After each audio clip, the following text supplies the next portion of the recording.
여러분 안녕하십니까. 자동차 마케터의 시선의 이순남입니다. 지난 시간에는 기대를 많이 받았던 미국의 루시드와 리비안이 제2의 테슬라가 되기 어렵다는 분석을 했습니다. 그렇다면 중국인 니오, 샤오펑, 리오토는 어떨까요? 오늘은 중국 빅3의 스타트업들의 현상을 살펴보겠습니다. 계속되는 적자의 규모는 어느 정도이고 그 원인은 무엇이며 이런 상황에서도 중국의 투자자들이 계속 투자하는 이유는 무엇인지, 이들이 성장 전략으로 유럽 시장을 강화하고 있는데 어떤 전략으로 추진하고 있는지 등을 분석해 보도록 하겠습니다. 중국에는 우리가 들어보지 못한 브랜드들을 포함하여 세계에서 가장 많은 업체들이 경쟁하고 있습니다. 중국 자동차 업체들은 내연기관과 차별화하기 위하여 전기차 브랜드를 추가적으로 런칭했고, 그 중에는 프리미엄 브랜드를 지향하는 새로운 브랜드들이 다수 있습니다. 그러나 기존 글로벌 자동차 업체들과는 달리 수익원이 없었던 스타트업들 가운데는 조달했던 자금이 바닥나면서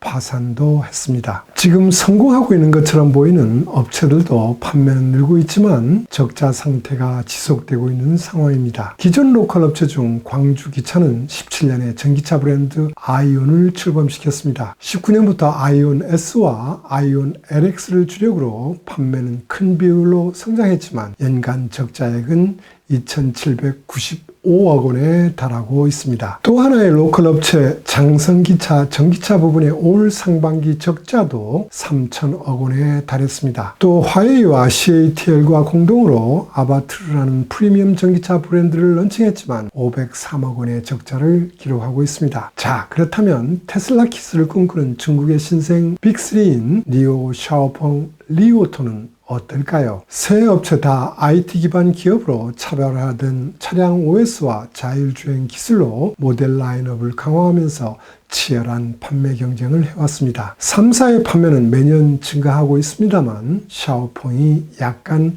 앞서가고 있는 모습을 보여주고 있습니다. 그러나 이들의 순손실 금액은 19년부터 판매를 시작했는데도 줄어들지 못하고 오히려 증가 추세에 있습니다. 지금 3사는 차 한 대당 니오는 15,000달러, 샤오펑은 11,000달러, 리오토는 3,100달러 정도의 손해를 보고 있습니다. 그렇지만 지난 영상에서 말씀드렸듯이 미국의 리비안보다는 훨씬 작은 편입니다. 이들 업체들의 적자의 원인은 몇 가지에 집중되어 있습니다. 가장 먼저 눈에 띄는 것은 아무래도 원재료 코스트 상승 요인입니다. 그 가운데서도 배터리 코스트가 제일 문제가 되고 있습니다. 여기에 글로벌 자동차가 공통적으로 겪고 있는 반도체 부족 문제로 많은 양을 생산하지 못하는 요인도 있습니다. 두 번째는 개발비 부담입니다. 한국자동차산업협회가 작년 7월에 발표한 자료를 보면 기존 자동차 업체들이 매출액에 대한 연구개발비 투자비의 비율은 6%대가 최고 수준으로 나타났습니다. 그러나 중국 3사의 올해 상반기 연구개발 투자액은 니오가 7,800억 원, 샤오펑이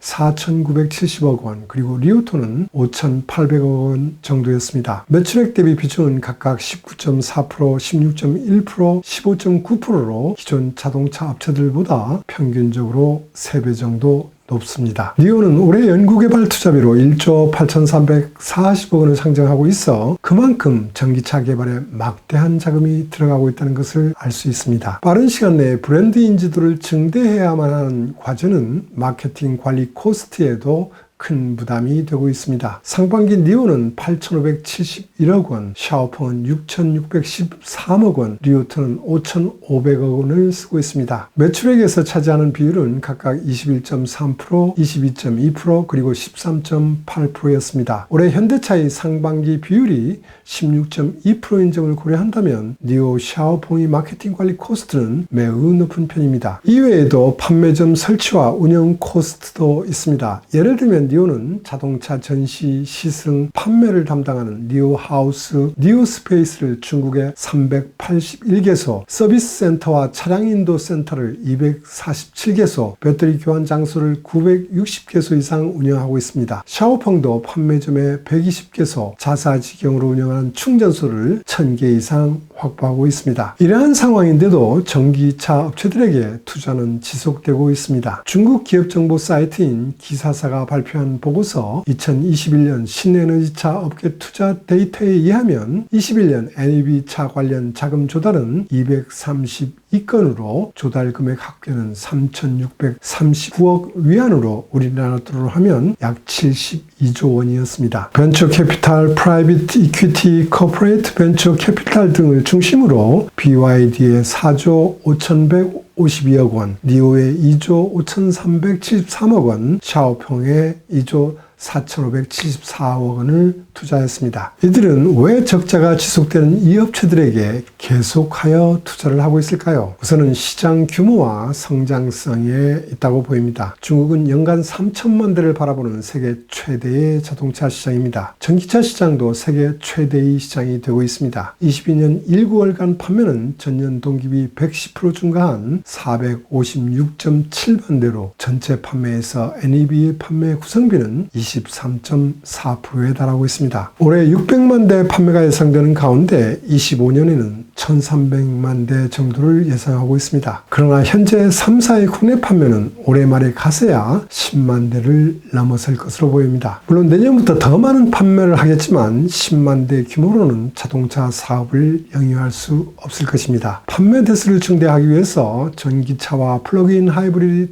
차를 앞세워 유럽 시장 공략을 가속화하고 있습니다. 중국에서 생산된 차량 수출은 20년부터 급격하게 증가해 왔고 22년 1~9월간은 211.7만 대로 일본에 이어 세계 2위 자동차 수출국이 되고 있습니다. 지금까지 수출 지역은 중앙아시아, 남미가 중심이 되어 왔습니다만 이제 본격적으로 유럽 시장의 문을 두드리고 있습니다. 중국산 전기차의 유럽 수출 대수의 대부분은 중국에서 생산하고 있는 외국계 기업인 테슬라, 르노, BMW가 차지하고 있지만 중국 로컬 업체들도 도약하고 있습니다. 로컬 브랜드 중에는 상해 기차의 MG가 가장 빠르게 시장 교두보를 구축했다고 말할 수 있습니다. 단일 모델에서도 소형 SUV인 MG GS는 1위를 했습니다. 또한 MG는 영국 시장에서 3.17%의 마켓쉐어를 확보하면서 르노, 피아트, 스코다를 앞서고 있습니다. 상해 기차가 운영하고 있는 또 다른 브랜드 맥세스와 함께 BYD도 유럽에 막 진출을 했습니다. 전기차 스타트업 중에는 리오, 샤오펑, 리오토뿐만 아니라 아이웨이즈, 세레스도 이미 유럽에 판매하고 있습니다. 가장 주목을 받고 있는 리오, 샤오펑, BYD의 유럽 진출 전략은 진출하는 국가, 판매 전략, 마케팅 전략에서 같은 점도 있지만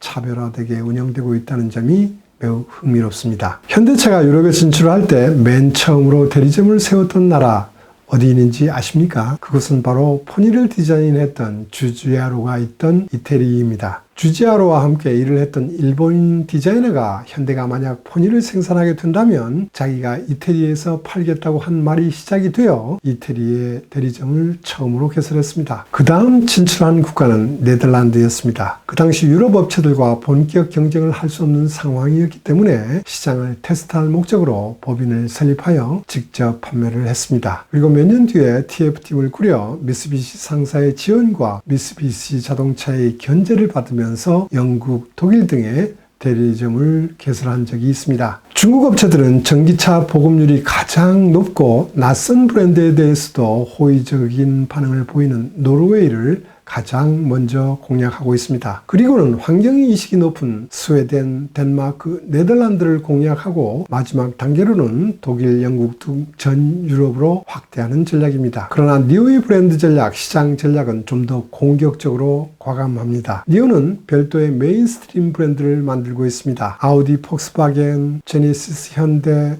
렉서스, 토요타 브랜드처럼 말입니다. 니오 브랜드로는 최고의 기술력을 앞세운 플래그십 차종 ET7을 중심으로 독일 프리미엄 브랜드와 경쟁을 합니다. 니오의 메인스트림 브랜드 이름은 아직 발표되지 않았습니다만 보다 작은 차로 독일, 영국과 시장 특성이 다른 프랑스, 이태리, 스페인 시장을 이 새로운 브랜드로 공략한다는 전략입니다. 니오와 샤오펑은 디지털 시대에 테슬라처럼 직영 판매를 하는 전략입니다만 BYD는 글로벌 시장에서 대리점을 운영하는 전략을 고수하고 있습니다. 지금 글로벌 자동차 업체들이 대리점을 해왔던 유럽의 전문 업체들은 새로운 도전을 맡고 있습니다. 벤츠, BMW 등 기존 글로벌 자동차 업체들은 자기들이 온라인으로 직접 판매하는 방식으로 변경하고 있습니다. 그러나 완전하게 테슬라처럼 직접 판매하는 방식은 하지 못하고 과도기를 거치고 있습니다. 차량을 고객에게 인도하는 역할은 대리점에게 주고 일정의 수수료만 지급하는 방식으로 변경하고 있습니다. BYD와 장성기차는 이런 문제점을 안고 있는 기존 대리점의 이해관계를 활용하는 전략으로 보입니다. 마케팅에서 가장 차별화된 전략을 추진하고 있는 곳은 NIO라고 생각됩니다. 전기차가 갖고 있는 단점인 충전소 문제, 충전시간 문제를 해결하기 위하여 NIO는 5분 내에 배터리를 통째로 교환하는 방식을 유럽 시장에도 도입하고 있습니다. 이미 노르웨이와 독일에 각각 3개씩을 설치했고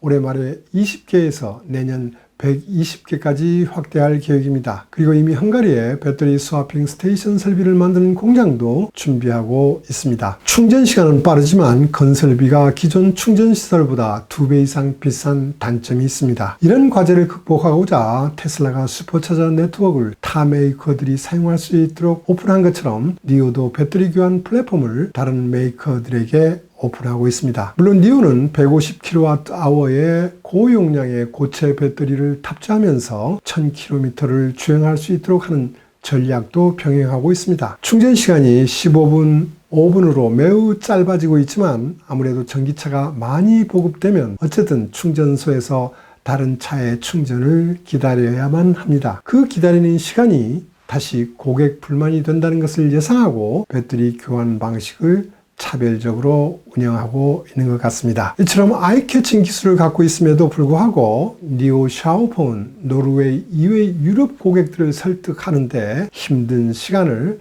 앞으로 가지게 될 것입니다. 바로 브랜드 인지도 문제가 이들에게 최대의 장벽이 될 것이기 때문입니다. 중국에서는 테크 퍼스트 인점이 부각되면서 중국 고객들로부터 큰 저항 없이 잘 수용되어 왔습니다. 그러나 노르웨이를 제외한 유럽 고객들은 현대차, 기아가 이미 오래전에 경험했던 것처럼 중국 브랜드에 훨씬 신중하게 될 것입니다. 당연히 오랫동안 중국 브랜드 차를 관찰하게 될 것입니다. 중국산 전기차의 품질과 안전 성능은 우리가 상상하는 것보다 우수하게 나타나고 있습니다. 최근에 실시된 유로 엔캡 테스트에서도 중국에서 생산되는 르노의 모빌라이즈의 리모와 시트로eng의 C5X는 별 4개를 받았지만 BYD의 주력 수출차가 될 아토3는 별 5개를 받았을 정도입니다. 중국 업체들이 안고 있는 브랜드 인지도를 빠른 시간 내에 향상시키기 위하여 렌터카 업체에 판매하는 전략을 강화해 왔습니다. 렌터카 업체에 차를 판매하는 것은 적자를 볼 수 있지만 가장 빠르게 고객 경험을 확대하는 방법이 되기 때문입니다. BYD는 유럽의 렌터카 업체 식스트와 28년까지 10만 대를 공급한다는 계획을 확정하였습니다. 이처럼 중국 업체들의 유럽 시장 전략은 풍부한 자금력을 바탕으로 하여 저희가 30년 이상 해왔던 방법을 뛰어넘으려고 하고 있습니다. 유럽 고객들이 중국산 브랜드를 언제 어떻게 받아들일지 궁금해집니다. 오늘은 여기까지 하겠습니다. 시청해 주셔서 감사합니다.